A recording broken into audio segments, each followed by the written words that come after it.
சேலரியெல்லாம் தூக்கி போட்டு வந்திருக்காங்க, அதுவே பெரிய விஷயம் தான். அதுக்கே ஃபஸ்ட்டு ஒரு கட்ஸ் வேணும். ஸோ சுத்தமாக இவங்க ஒன்றும் கிழிக்கலை. இதுக்கப்புறம் விஜய் மேலே நிறைய நம்பிக்கை இருக்குது. கண்டிப்பாக அவர் பண்ணுவாருன்னு ஒரு நம்பிக்கை வருது எப்படின்ட்டு கேள்வி கேட்குறீங்க. ஏன் வரக்கூடாது? இப்போது வரவங்க எல்லாம் அரசியலுக்கு வரவங்க எல்லாம் புதுசாக எல்லாமே கற்றுக்கிட்டே வராங்களா? எல்லாருக்கும் அனுபவம் தானே, வந்து பார்த்த பிறகு தானே ஒரு தப்பு ரைட்டுன்னு தெரியுது. அந்த மாதிரி அவரும் பண்ணுவார், எங்களுக்கு நம்பிக்கை இருக்குது, அவர் கண்டிப்பாக பண்ணுவார். ஒரு மூவி எடுக்கிறதுக்கு எவ்வளோ 250 கோடி ஏதோ வாங்குறாருங்களா?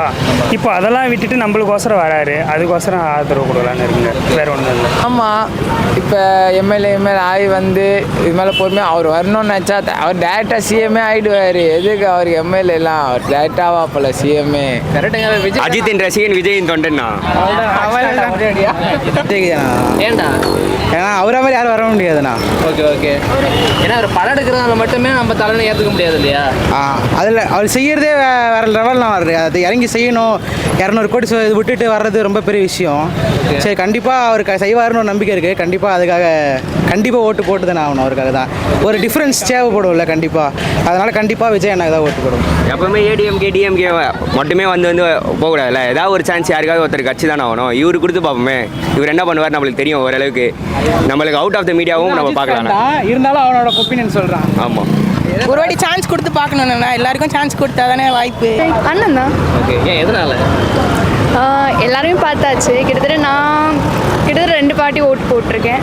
ஸோ என்னை பொறுத்த வரைக்கும் இது ஓகே இல்லை அப்படின்னு தான் எனக்கு தோணுது. ஒரு வாட்டி அவரும் வரட்டுமே. அண்ணன் வந்து என்ன பண்ணுறாங்க கொடுக்கல. உதாரணத்துக்கு எடுத்து சொன்னால் கேப்டன் விஜயகாந்த் அவருக்கு சான்ஸ் கொடுத்துருக்கலாம், கொடுக்க முடியல. அப்புறம் எவ்வளோ கஷ்டப்படுறோம். ஸோ ஃபர்ஸ்ட் டைம் இவருக்கு சான்ஸ் கொடுக்கலாமே. விஜயகாந்த் தான் நம்ம இழந்துட்டோம். ஸோ ஆமாம், விஜய் அண்ணனுக்கு கொடுக்கலாம்ல. சேலரியெல்லாம் தூக்கி போட்டு வந்திருக்காங்க, அதுவே பெரிய விஷயம் தான். அதுக்கே ஃபஸ்ட்டு ஒரு கட்ஸ் வேணும். ஸோ அந்த கட்ஸோடு வந்தவங்களுக்கே ஏதாவது நமக்கு அவங்க வந்து நமக்கு கொடுத்துருக்காங்க அந்த ஆப்பர்ச்சுனிட்டியை. ஸோ அது அவங்க இன்னும் தூக்கி வரல, தப்பு இல்லையே. அவங்க சேலரியெல்லாம் தூக்கி போட்டு வந்ததுக்காகவே ஓட்டு போடலாம் ப்ரோ, அவ்வளோதான். ஏன்னா நம்ம இப்போ எதிர்கட்சி கேட்கறது அதான் எக்ஸ்பீரியன்ஸ் எல்லாம் ஃபுல்லாக யங்ஸ்டராகவே இருக்குது. எதுவுமே இல்லாத நீங்கள் எப்படி வர போகிறீங்க? கேள்வியாகவே இருக்குது. யங்ஸ்டர் சப்போர்ட்ஸ் வந்து கிடைக்கிறது ரொம்ப கஷ்டம். ஆனால் அவருக்கு எப்போதுமே இருக்கும். அவர் கட்சியில் இருந்தாலுமே சரி, இல்லைனாலுமே சரி, எப்போதுமே யங்ஸ்டர் ஃபர்ஸ்ட். அவர் விஜய் அண்ணா தான்.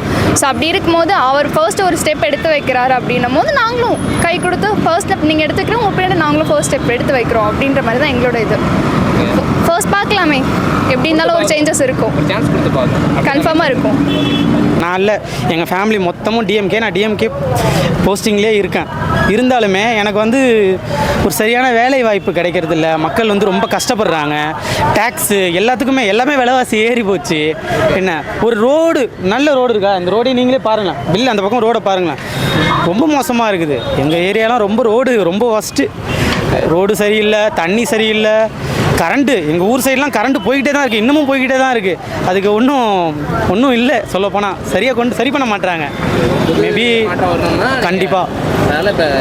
கண்டிப்பாக விஜய் தான் வருவார். கொஞ்சமாக எக்ஸ்பீரியன்ஸாக இருக்கணும்ல. எதிர்கட்சி தலைவர் ஏதோ கொஞ்சம் விஜய் சார் வந்தாருன்னா அது ஆல்ரெடி நம்ம ரசிகர் மன்ற தலைவராக கொஞ்சம் இருந்துட்டு அதுக்கப்புறம் மெயின்டைன் பண்ணி அப்புறமா கொஞ்சமாக தான் மேலே வந்தார். அது எக்ஸ்பீரியன்ஸால விஜய் சார் உள்ளே வந்தாருன்னா எந்த உதாரணம் நேராக உள்ள வருது நான் சிஎம் ஆவேன் அப்படின்றது. இப்போ பாமர மக்கள் எங்களுக்கே ஓரளவுக்கு அரசியலை பற்றி தெரியுது, நாங்கள் பேசுகிறோம், நல்லது கெட்டது எங்களுக்கே தெரியுது. இப்போ அவங்க வந்து சினிமா ஃபீல்ட்லேயும் இருந்திருக்காங்க, நிறைய அவங்களுக்கும் அரசியலை பற்றி தெரிஞ்சிருக்கும். இப்போ நம்மளுக்கு தெரிஞ்ச அளவுக்கு இல்லாமல் அவங்களுக்கு இன்னும் கொஞ்சம் பெட்டராகவே தெரிஞ்சிருக்கும் எப்படி வழி நடத்தணுன்ட்டுன்னு. இப்போ இந்த பதவிக்கு வராங்கன்னா சும்மா இல்லை, அவங்களுக்கும் எவ்வளோ பொறுப்பு இருக்குது என்ன எதுன்னு தெரிஞ்சிருக்கும். கண்டிப்பாக பண்ணுவாங்க, எங்களுக்கு நம்பிக்கை இருக்குது. எங்கள் ஸ்டோம் கண்டிப்பாக போடுவாங்க, எங்களுக்கு நம்பிக்கை இருக்குது. அவருக்கு தான் நான் போடுவேன் ஓட்டு. ஒரு மூவி எடுக்கிறதுக்கு எவ்வளோ 250 கோடி ஏதோ வாங்குறாருங்களா? இப்போ அதெல்லாம் விட்டுட்டு நம்மளுக்கோசரம் வராரு, அதுக்கோசரம் ஆதரவு கொடுக்கலான்னு இருக்குங்க, வேறு ஒன்றும் இல்லை. இப்போ எந்த ஒரு எக்ஸ்பென்ஸும் இல்லாமல் தெரியும் நேராக சிஎம்மாக தான் குதிப்பேன் அப்படின்றது சரியானது. அது என்ன பண்ணால் நம்ம மக்கள் எல்லாம் ஆதரிப்புன்றாலும் நம்மளை நம்பி தானே அவர் இறங்குறாரு. மற்றபடி வேறு எதனாலும் இல்லை, நம்ம தான் ஆதரவு கொடுக்கணும். நான் எவ்வளோ தலை ஃபேனு தான், இருந்தாலும் நான் வந்து விஜய்க்கு தான் ஓட்டு போடுவேன். ஆமாம், கன்ஃபார்ம் தானே. கரெக்டா நம்ம எதாவது பேசணும்னா ஒன்று எம்ஜிஆரை கம்பேர் பண்ணி பேசுகிறாங்களா, விஜயகாந்தை கம்பேர் பண்ணி பேசுகிறாங்க. விஜயகாந்த் இருந்தாலும் ஆல்ரெடி நம்ம ரசிகர் மன்ற தலைவராக இருந்தார். அதனால் கொஞ்சமாக முடி வந்து அதை கொஞ்சம் கடலாம் அடைச்சி போய் மேலே வந்தார். ரைட்டு, எந்த ஒரு உதாரணம் இல்லாமல் தெரியும் நேராக சிஎம் அவருங்கிற மாதிரி ஒரு போயிட்டு இருக்கு. அது எப்படி பாருங்க. அவர் எதுவும் இது இது பண்ணலண்ணா எல்லாமே இது எல்லாருக்கும் ஹெல்ப் பண்ணுறாரு. ஏதாவது இந்த புயல் டைம்லலாம் ஹெல்ப் பண்ணது, மண்டபம் கட்டி கொடுக்குறது, இந்த மண்டபத்தில் தங்க வைக்கிறது பண்ணிட்டு தானே இருக்காரு. எல்லாமே பண்ண தானே செய்யறாரு. பண்ணாமலாம் இது இல்லை. அவர் பப்ளிசிட்டிக்காக பண்ணல, அவர் வந்து பண்ணணும்னு சொல்லிட்டு ஒரு இறங்கி செய்யறாரு. அது கண்டிப்பா யாருக்கும் தெரிய மாட்டேது, அவ்வளோதான். மிச்சப்படி அவரும் எல்லாம் பண்ணிட்டு தான் இருக்காரு. இல்லை மெயினான விஷயம் உங்களுக்கு பிடிக்கும், இது நல்லது பண்றன்றதாக பிடிக்கும். ஒரு படத்தில் நடிக்கிறன்றதாக அப்பெல்லாம் இல்லை, அவர் அவ்வளோதான். அஜித்தின் ரசிகன், விஜயின் தொண்டன்னா. என்ன எக்ஸ்பீரியன்ஸ் இருக்குது? மெயினான கேள்வி அதுதான் இருக்குது. அவருக்கு எக்ஸ்பீரியன்ஸுன்றதை விட இத்தனை வருஷமாக அனுபவத்தில் இருக்காங்கல்ல, 50 வருஷமாக ஆண்டுட்டாங்க, 50 வருஷமாக ஒன்றும் கிழிக்கல. இதுக்கப்புறம் இப்போ விஜய்ன்ற ஒருத்தர் புதுசாக வராரு, இவ்வளோ 50 வருஷமாக ஏமாத்திட்டு தானே இருக்கோம், புதுசாக இப்போ வராருல்ல, அவருக்கு ஒரு வாய்ப்பு கொடுத்து பார்ப்போமே. ஏன்னா நான் இவ்வளோ படத்தில் நடிச்சதுக்காக மட்டும் ஒரு ஃபேன்ஸாக மட்டும் தான் நீங்கள் பார்க்குறீங்க. ஒரு கட்சி முன்னோட்டமாக பார்த்தா செயல்பாடு எதுவும் பண்ணல. இல்லைங்க, இப்போ இருக்கிறவங்க நம்ம எப்படி இப்போ பார்த்துட்டு இருக்காங்கல்ல, புதுசாக வரவங்களுக்கு ஒரு டைம் வாய்ப்பு கொடுத்து பார்க்கலாமே. வாய்ப்பு கொடுத்து பார்த்துட்டு அதுக்கப்புறம் எப்படி நம்ம பண்ணிக்கலாம், வேறு ஒன்றும் இல்லை. அவர் வாய்ப்பு கொடுத்து வாய்ப்பு கொடுத்து பார்க்கலாம். சரி, பார்க்கலாம். தேங்க்யூ. ஆமாம், இப்போ எம்எல்ஏ ஆகி வந்து இது மேலே பொறுமையாக அவர் வரணும்னு நினச்சா அவர் டேரெக்டாக சிஎம்ஏ ஆகிடுவார். எதுக்கு அவர் எம்எல்ஏலாம், அவர் டேரெக்டாக போல சிஎம்ஏ. கரெக்டுங்க. விஜயகாந்த் வந்தாருன்னா ஒரு ஆதரவு வந்துச்சு. கொஞ்சம் சும்மா யாராவது போகிறவங்கள யாருக்கு ஓட்டு போடுங்க, எல்லாருமே விஜய் தான் சொல்லுவாங்க. நீங்கள் எந்த தெருவில் போனாலும் அந்த தெருவில் முக்கால்வாசி பேர் விஜய்க்கு தான் போடுவாங்க. கரெக்டுங்க. இப்போ நம்ம விஜயகாந்த் சார் இருந்தாருன்னா ஆல்ரெடி ஆதரவு கொடுத்துருந்தாங்க, கொஞ்சம் கொஞ்சமாக தான் மேலே வந்தார். எம்ஜிஆரும் அப்படி தான் வந்தார். இப்போ எப்படியா இருந்தாலும் இன்னும் ஒரு வருஷம் இருக்குது. இப்போ இந்த பையனுக்கு என்ன ஆகுது, இந்த வருஷத்தோட 17 ஆக போகுது. அடுத்த வருஷம் இவனு 18 ஆகிடும். நீ யாருக்குடா ஓட்டு போடுவேன்? விஜய்க்கு தான். ஆமாம், ஓட்டு விஜய் தான். ஆமாம். இத்தனை வருஷமாக ஸ்டாலின் இவங்களாம் இந்த என்ன பண்ண போகிறாங்க, இவங்க வந்தால் மட்டும் இதை நடத்துவார். இந்த மட்டும் பண்ணுவார்ல. ஓகே, தெரியல. ஆனால் நீ இப்போ ஆதரிக்கிறீங்க. ஆதரிக்கும். என்னடா இப்போ சொல்லிட்டீங்க சைலண்டா? ஏதாவது ஒன்று சொல்லலடா.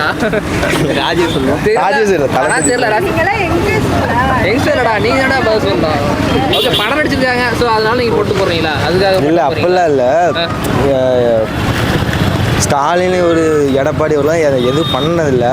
இப்போ விஜய் சார் வந்து ஏதாவது பண்ணுவார் ஒரு நம்பிக்கை கொடுத்து பார்க்கலாம். கொடுத்து பார்க்கலாம்.